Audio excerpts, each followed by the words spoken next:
Me parece que uno de los grandes retos sociojurídicos que ha planteado el COVID-19 es, sin duda alguna, que ha puesto a prueba el Estado de Derecho. Es decir, me parece que en estos tiempos de crisis la Constitución debe demostrar si es verdaderamente un instrumento útil para evitar que esta crisis, no solo sanitaria, sino también política y económica, no se vuelva una crisis jurídica y sobre todo para los derechos humanos. Hay diversos pensadores, desde luego desde la Academia Jurídica, Gargarella, entre otros, ha escrito bastante ya sobre el tema entre los riesgos que depara el COVID-19 para el ejercicio de los derechos humanos, pero inclusive gente que está fuera del derecho, como es Harari, han advertido los peligros que puede derivar que se tomen medidas excepcionales ahorita en la pandemia y que a la postre puede ser difícil modificarlas. Por ejemplo, está el caso en China donde pretextando la pandemia pues se ha potencializado estas herramientas de vigilancia a los ciudadanos y en el cual se le pide a estos que entreguen una cantidad importante de información privada que a la postre puede ser peligrosa para su derecho humano a la identidad y a la privacidad. Otra de los retos sociojurídicos, sobre todo ya hablando del caso específico mexicano, es que lo que nos ha enseñado el COVID-19 para nuestro país es que si bien se había dicho que este virus iba a ser democrático porque no importa la clase social, el estatus, pobreza o riqueza, nos iba a dar por igual a todos, ese acerto del supuesto carácter democrático del COVID en nuestro país es totalmente falso. Por el contrario, las estadísticas apuntan que el COVID-19 en nuestro país es una pandemia, es una enfermedad que ha afligido sobre todo a los sectores con baja escolaridad y a los sectores en pobreza. En efecto, si uno se da la tarea de analizar las estadísticas en nuestro país, verá que el 71% de los fallecimientos por esta enfermedad pertenece a personas que tienen una escolaridad igual a primaria o inferior. Y asimismo, en el vértice de las estadísticas, las personas que más han sido víctimas del COVID son aquellos que tienen un trabajo o una profesión no remunerada, que están en el sector informal o bien las amas de casa. Entonces, esto yo creo que es muy importante que replanteemos la importancia de los llamados derechos económicos, sociales y culturales, sobre todo el derecho a la salud, a la educación, a la alimentación, a un nivel de vida adecuado. ¿Por qué? Porque precisamente el hecho de que tengas un segmento importante de la población que se encuentre totalmente privado de estos derechos humanos hace inclusive que una enfermedad que en principio le puede dar a cualquier persona sea mucho más letal y mucho más peligrosa para aquellos que están sumidos o en la pobreza o en la ignorancia. Y creo que debemos ya replantear que estos derechos humanos que están en la Constitución no se queden en poesía constitucional ni en buenos deseos institucionalizados, ni mucho menos se restrinjan al ámbito de programas asistenciales o de beneficencia pública de caridad. Son verdaderos derechos humanos y la falta de adopción de medidas concretas y deliberadas tendientes a hacer plenos estos derechos por parte de las autoridades estatales, pues tiene repercusiones reales en la población, en su calidad de vida, y ahorita hemos visto que tiene repercusiones sobre todo en la posibilidad de que no solo se enfermen, sino incluso puedan morir a causa de esta enfermedad. Entonces hay que replantear ese paradigma. Y en segundo lugar, brevemente, creo que otro de los derechos humanos no porque esté en riesgo, sino más bien que vimos cuál es su importancia en este tiempo de crisis, es el derecho humano de acceso a la información y a ser informado. En estos tiempos de posverdad y de fake news, la diferencia es que pues, si una persona se encuentra desinformada o malinformada, pues simplemente tendrá una concepción errónea de cierta cuestión, de ciertas realidades. Pero ahorita en tiempos de pandemia, el no tener acceso a información veraz y certera también pone en peligro a la persona respecto a los riesgos de contagiarse y inclusive una buena información puede ser la diferencia entre la salud, entre estar postrado en una cama de un hospital y inclusive la muerte. Entonces me parece que es muy importante que las autoridades estatales ejerzan de forma responsable y adecuada este derecho a la información, que sea una información veraz, que la información no sea confusa, porque este tipo de información es la que puede hacer toda la diferencia para proteger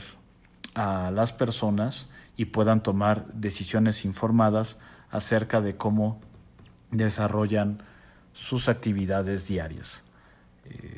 En este sentido, creo que es muy importante que dialogue el derecho con otras materias y parece increíble que a prácticamente más de 5 meses desde que inició estas medidas de encierro y distanciamiento social, pues sigamos debatiendo cuestiones como el uso o no del cubrebocas. Entonces creo que sí hay una responsabilidad importante que me parece no se ha cumplimentado del todo por las autoridades estatales respecto a brindar información objetiva, veraz y clara respecto a esta pandemia, y esto está violando no solo el derecho de acceso a la información, sino otros derechos como necesariamente el derecho a la salud y la vida. Respecto a la justicia digital en México, creo que es muy importante hacer consideraciones no solo de forma, sino de fondo, acerca de este tipo de medios para lograr el acceso a la tutela jurisdiccional efectiva. ¿A qué me refiero? A ver, que los tribunales sesionen en Zoom no es un cambio de paradigma, es tan solo un cambio de escenario. La justicia digital, la e-justicia, la justicia virtual, como se le quiera denominar, no debe ser una manera distinta de que sigamos haciendo lo mismo, es decir, las mismas prácticas judiciales que son deficientes, sino más bien debe replantear el acceso a la tutela jurisdiccional efectiva. La justicia digital, por ende, a mi juicio, debe centrarse en 3 aspectos principales. Primero, accesibilidad; segundo, expeditez; y tercero, costo. Esto implica que no basta con tramitar un expediente virtual, sino que se debe empujar a que la justicia sea más accesible, más rápida y menos costosa. Luego, debe tenerse en cuenta que el rol de la tecnología no es apoyar y potencializar nuestras viejas maneras de hacer justicia, sino replantear y reemplazar las prácticas del pasado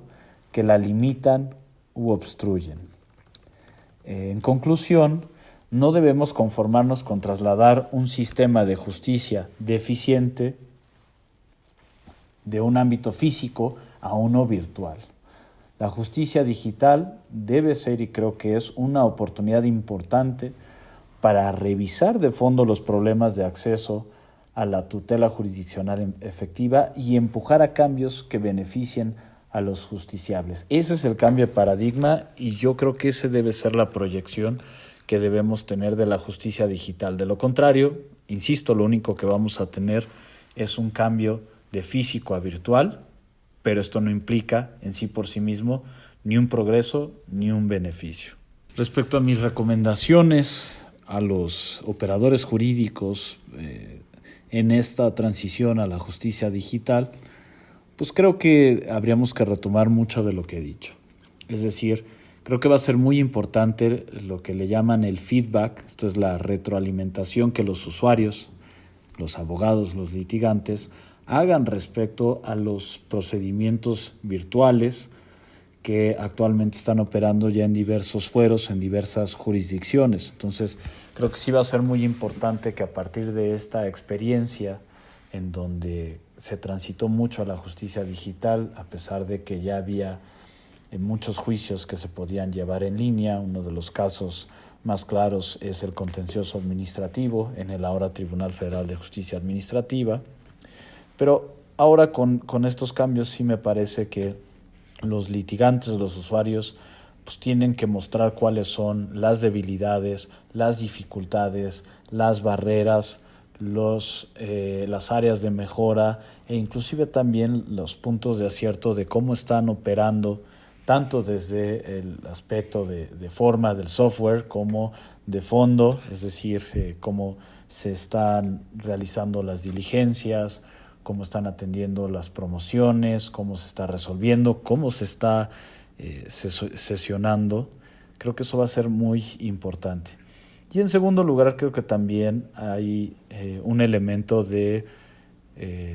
actitudes, es decir, es un aspecto actitudinal, tanto de los abogados, de los litigantes, como de los jueces y los tribunales. Lo vimos creo que claramente hace unas semanas cuando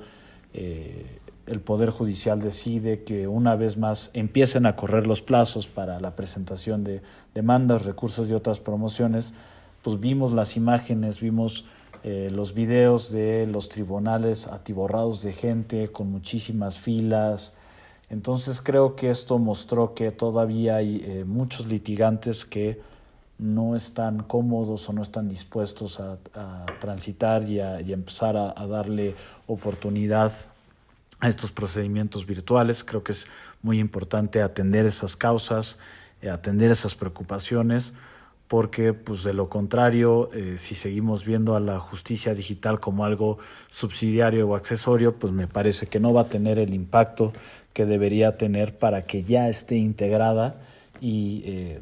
podamos cada vez más desarrollar procedimientos más eficientes, menos costosos, más rápido, sobre todo para los justiciables. Y también es una cuestión actitudinal de algunos operadores jurídicos, jueces, magistrados, que vimos que mientras hubo quienes decían toda promoción que me llegue en formato digital, aunque tenga dudas, por ejemplo, de la firma electrónica, etcétera, la voy a admitir con criterio de reserva, y una vez que el justiciable pueda acudir físicamente por esta cuestión del COVID, pues entonces que la ratifique. Y hubo otros que empezaron a desechar todo, y esto también provocó que mientras unos tribunales no tuviesen fila alguna afuera de estos órganos jurisdiccionales, hubo otros donde se generaron diversas problemáticas. Entonces creo que tanto de un lado de los litigantes como de los jueces habrá que también cambiar ciertas actitudes para que podamos lograr que este experimento y después ya sistema de justicia virtual sea exitoso y sea una opción viable para hacer las cosas distinto en materia de acceso a la tutela jurisdiccional efectiva. Finalmente, ¿qué recomendación le haría a los estudiantes de Derecho? Pues que estimo que está cambiando mucho la manera en que comprendemos los fenómenos jurídicos. Creo que cada vez más va a ser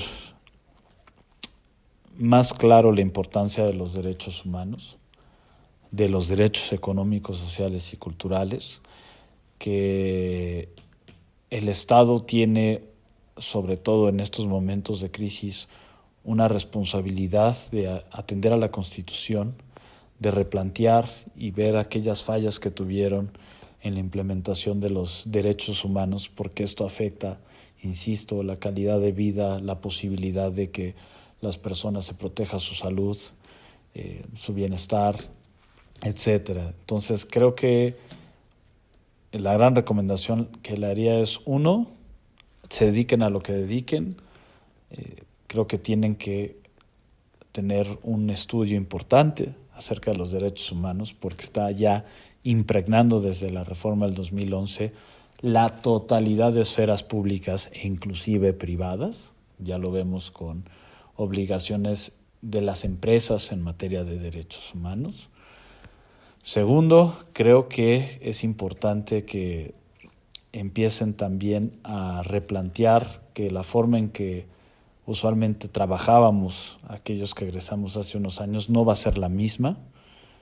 El trabajo a la distancia, el tema de la justicia digital, todo eso hace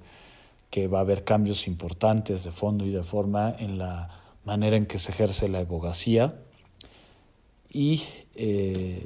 finalmente creo que esto del COVID es una buena oportunidad, no solo para que elijamos las alternativas de cómo superar la pandemia, sino una vez que la tormenta pase,